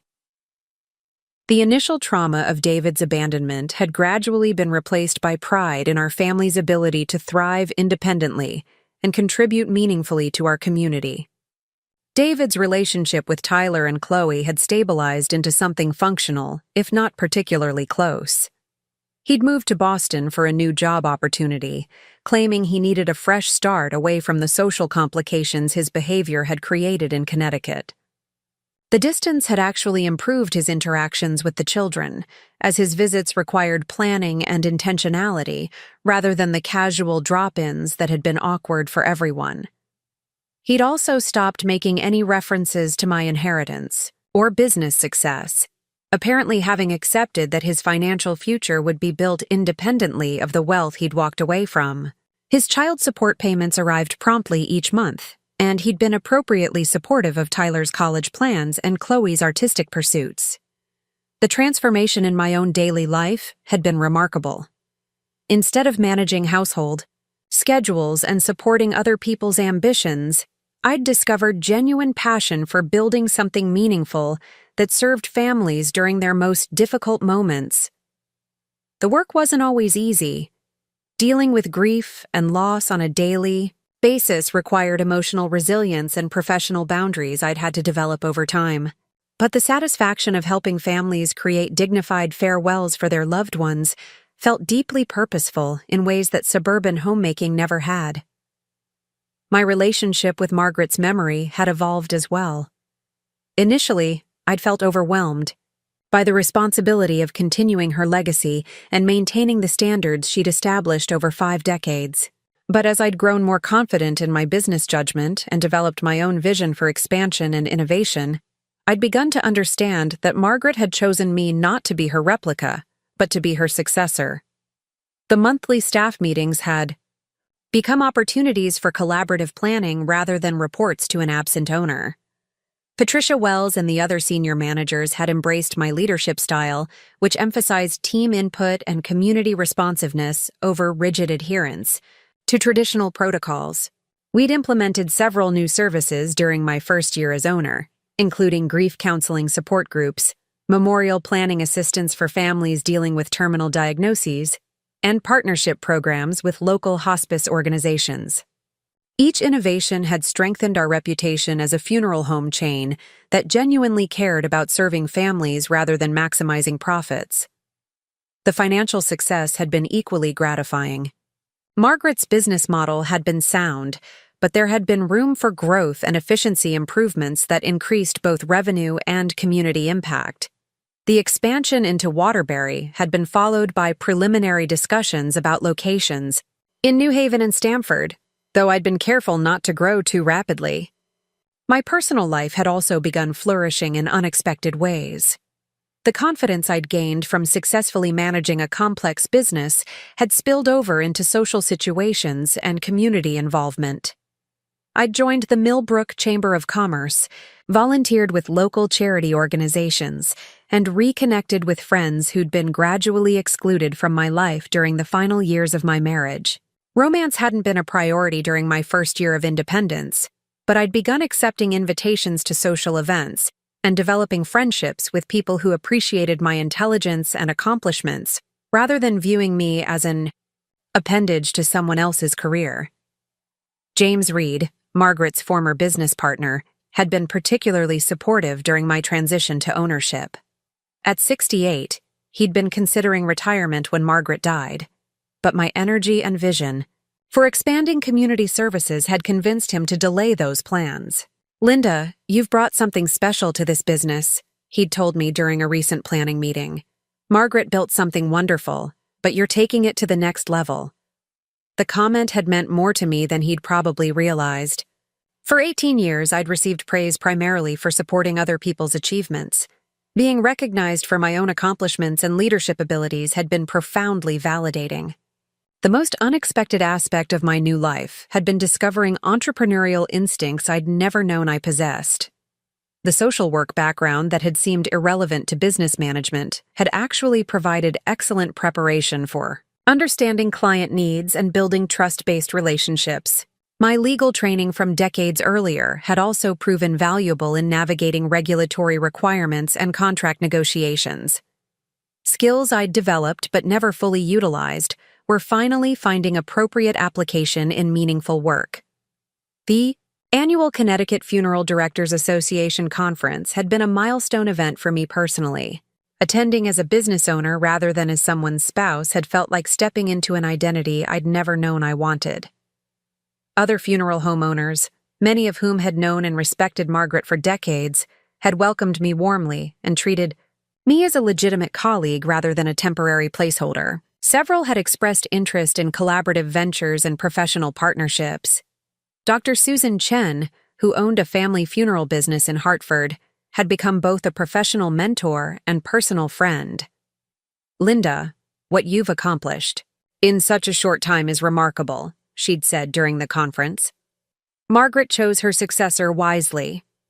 The validation from respected professionals in the funeral industry had confirmed that my success wasn't simply the result of inheriting a profitable business, but reflected genuine competence and vision. Tyler's college application process had provided another opportunity to reflect on how dramatically our circumstances had changed. Instead of worrying about financial aid and student loans, we'd been able to focus entirely on finding the right academic and social environment for his interests and goals. His acceptance to several competitive universities had been a source of tremendous pride, not just because of his achievements, but because Margaret's generosity had ensured that his educational opportunities wouldn't be limited by financial constraints. Chloe's artistic development had also flourished under our new circumstances. Private lessons, summer art programs, and high-quality supplies were no longer budget considerations, but investments in her talent and passion. Both children had learned important lessons about resilience, character, and the difference between people who support you during difficulties versus those who abandon you when they no longer find the relationship advantageous. The first anniversary of Margaret's death had been emotionally complex, but ultimately meaningful. Instead of a traditional memorial service, I'd organized a community appreciation event at Riverside Memorial Chapel, inviting families who'd been served by Whitmore and Associates to share memories and celebrate Margaret's impact on their lives. The response had been overwhelming. More than 200 people had attended, sharing stories about Margaret's kindness, professionalism, and genuine care during their most difficult moments. Eleanor Rodriguez, whose husband's funeral had been one of Margaret's final services, had spoken movingly about the difference Margaret's compassion had made during her grief process. Mrs. Whitmore didn't just handle the arrangements professionally, she'd said. She made sure I felt supported and understood during the worst week of my life. Similar testimonials had continued throughout the evening, creating a powerful testament to the meaningful work Margaret had built, and I was continuing. David had not attended the memorial event, though Tyler and Chloe had mentioned that they'd told him about it. His absence had been appropriate and probably wise, as his presence would have created awkward social dynamics for everyone involved. The second year of business ownership had brought new challenges and opportunities. The COVID-19 pandemic had required rapid adaptation to safety protocols and virtual service options, but it had also demonstrated the essential nature of funeral services and the importance of helping families navigate loss even under difficult circumstances. Our staff had shown remarkable dedication during the pandemic, working long hours to ensure families could honor their loved ones safely, while maintaining the dignity and compassion that defined Whitmore and Associates. The crisis had also reinforced my appreciation for the financial security Margaret's inheritance had provided. Unlike many small businesses that struggled during the economic uncertainty, we'd been able to maintain full employment for our staff and continue serving families, without compromising our standards. Looking ahead, I'd begun developing plans for the third year that included expanded grief counseling services, partnerships with local religious organizations, and possible acquisition of 2 smaller funeral homes in neighboring communities. The 5-year business plan I'd presented to our advisory board had been ambitious but achievable, focusing on sustainable growth that maintained our commitment to community service while building long-term financial stability. On a personal level, I'd also begun dating Robert Castellanos, a widowed professor at Central Connecticut State University, who'd lost his wife to cancer 3 years earlier. Our relationship had developed slowly and thoughtfully, built on mutual respect and shared values rather than romantic desperation or financial considerations. Robert had his own successful career in financial security, which meant our relationship was based on genuine compatibility rather than practical necessity. He'd also been widowed rather than divorced, which gave him a different perspective on loss and new beginnings that I'd found refreshing. The children had met Robert gradually and approved of his presence in our lives, though we'd all been careful not to rush into anything that might disrupt the stability we'd worked so hard to establish. As I'd prepared for bed on the evening of Eleanor Martinez's service, I'd reflected on the extraordinary journey that had begun with David's abandonment at Margaret's funeral 18 months earlier. The woman who'd been left standing beside a grave while her husband walked away to his girlfriend had discovered strength, purpose, and independence she'd never known she possessed. Margaret's inheritance had provided the financial foundation, but the real transformation had come from learning to trust my own judgment, value my own contributions, and build a life centered on meaningful work rather than other people's expectations. David's betrayal had been devastating, but it had also been liberating. His abandonment had forced me to discover who I was when I wasn't defining myself in relation to someone else's needs and ambitions. The funeral business that had initially seemed like an overwhelming responsibility had become a source of genuine satisfaction and community connection. Helping families navigate grief while honoring their loved ones' lives felt like work worth doing, work that mattered beyond financial rewards. Tyler and Chloe had emerged from their father's abandonment as stronger, more empathetic people who understood the importance of loyalty, character, and treating others with dignity regardless of circumstances. Our family's story had become one of resilience and renewal, rather than loss and betrayal. As I'd turned off the lights in our house on Maple Street, the same house where I'd once lived as David's wife, but now owned as Linda Harper, successful business owner and community leader, I'd felt profound gratitude for the unexpected path my life had taken. Margaret's final gift hadn't just been money and business assets. It had been the opportunity to discover my own capabilities and build something meaningful that would outlast my own lifetime. The boring suburban wife David had abandoned at a funeral had become a woman whose life was defined by purpose, independence, and the satisfaction of work that truly mattered. That transformation, I'd realized, was worth more than any inheritance, no matter how generous. Up next, you've got 2 more standout stories right on your screen. If this one hit the mark, you won't want to pass these up. Just click and check them out.